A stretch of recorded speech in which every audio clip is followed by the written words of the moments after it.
আপনারা সকল ভালো আছেন? আলহামদুলিল্লাহ। আমি মূলত আপনারা দেখাতে হয়েছি, আপনারা সকল ভালো আছেন, এই জবাব পাইয়া খুব ভালো লাগে। মহান আল্লাহর দরবারে দোয়া করি আল্লাহ আপনারা আজীবন ভালো রাখুক। আলহামদুলিল্লাহ, আল্লাহ তালা আমারও ভালো রাখছে। গত বন্যাটা আছে।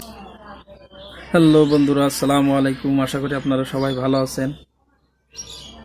বর্তমান জামাতের আমির ডক্টর শফিকুর রহমান, এই মানুষটিকে আপনারা যতই দেখবেন তার সম্পর্কে আপনারা ততটা অভিজ্ঞতা অর্জন করতে পারবেন। এই বৃদ্ধ বয়সে এসে মানবতার জন্য সারাক্ষণ তিনি অক্লান্ত পরিশ্রম করছেন।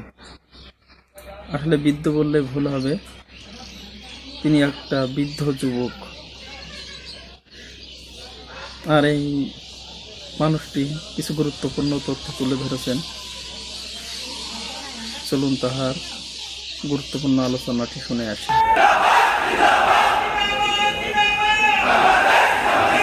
আমরা তাদেরকে সঙ্গত সময় দেওয়ার পক্ষে। এই কাজগুলা করার জন্য যেটুকু মিনিমাম সময় প্রয়োজন সেই সময় আমরা তাদেরকে দেওয়ার পক্ষে। আমরা এই কথা বারবার উচ্চারণ করেছি। সেই সাথে আমরা আমাদের আকাশ এখনো কালো মেঘ মুক্ত হয়নি। এখনো বাংলাদেশের আকাশে শকুনের ঘোরাঘুরি চলছে। এই ব্যাপারে আমরা যেন আত্মতৃপ্তিকে না ভুগি যে আমরা বোধহয় পরিপূর্ণ সফলতা বা বিজয় পেয়ে গিয়েছি।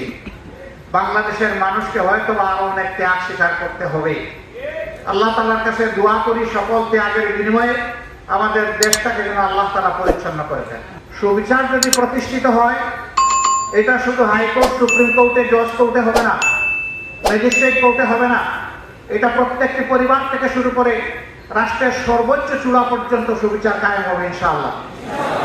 এই সুবিচার কায়েম না হওয়া পর্যন্ত স্বাধীনতা বারবার অর্জন করলেও তার স্বাদ ভোগ করা আমাদের পক্ষে সম্ভব হবে না।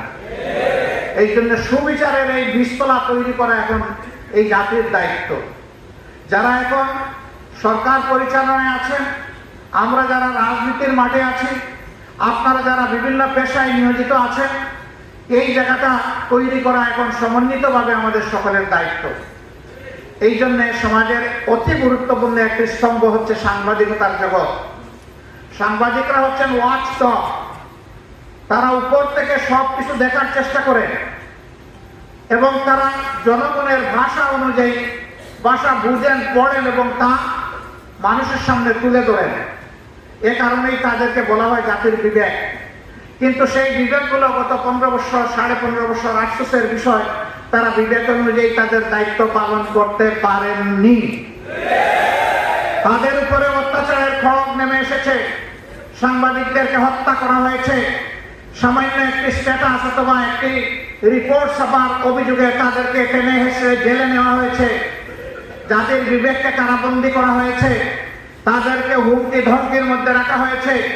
অদৃশ্য উপরের নির্দেশের কথা বলে তাদের কলমকে অচল করে দেওয়া হয়েছে। তাদের মুখে এক ধরনের তালা ঝুলিয়ে দেওয়া হয়েছিল। 5 তারিখের পর থেকে হাতের কলম মুক্ত হয়েছে, মুখের তালাও সরে গিয়েছে। আমরা চাই যে এটা যেন, এই মুক্তি এবং তালা সরে যাওয়া, এটা যেন চিরদিনের জন্য হয়। যারা বেঁচে আছে আল্লাহ তাআলা তাদেরকে সুস্থতার নিয়ামত দান করুন।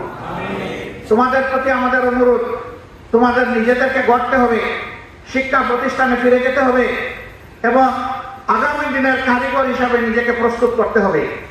এবার তোমরা জাতির জন্য যে ত্যাগ স্বীকার করেছো, এইটাই যেন জীবনের শেষ ত্যাগ স্বীকার না হয়, বরং এটা যেন শুরু হয় এবং জীবনের শেষ মুহূর্ত পর্যন্ত তোমরা যেন জাতিকে কিছু দিয়ে যেতে পারো। আমরা এইরকম একটি উজ্জ্বল, সম্ভাবনাময়, অত্যন্ত দক্ষ, চরিত্রবান, আল্লাহভীরু একটি যুব সমাজ আগামী দিনে কামনা করি। তোমরা যেন নিজেই একটা ইতিহাস হোক, পরবর্তী প্রজন্ম এসে তোমাদের থেকে উৎসাহ নেই যে আমাদের পূর্ববর্তী যুব সমাজ তাই করেছিল, অন্যায়ের সামনে বুক পেতে দিয়েছিল। সেখানে একজন খুনি অফিসার বলতেছে, স্যার একটাকে গুলি করি সেই পড়ে, আরেকজন সরে না স্যার। আমরা ওই সমাজ চাই। এটা যেন আগামী তরুণরা গর্ব করতে পারে যে আমাদের আগের প্রজন্ম এটা করে গিয়েছে, এটাই আমাদের পথ।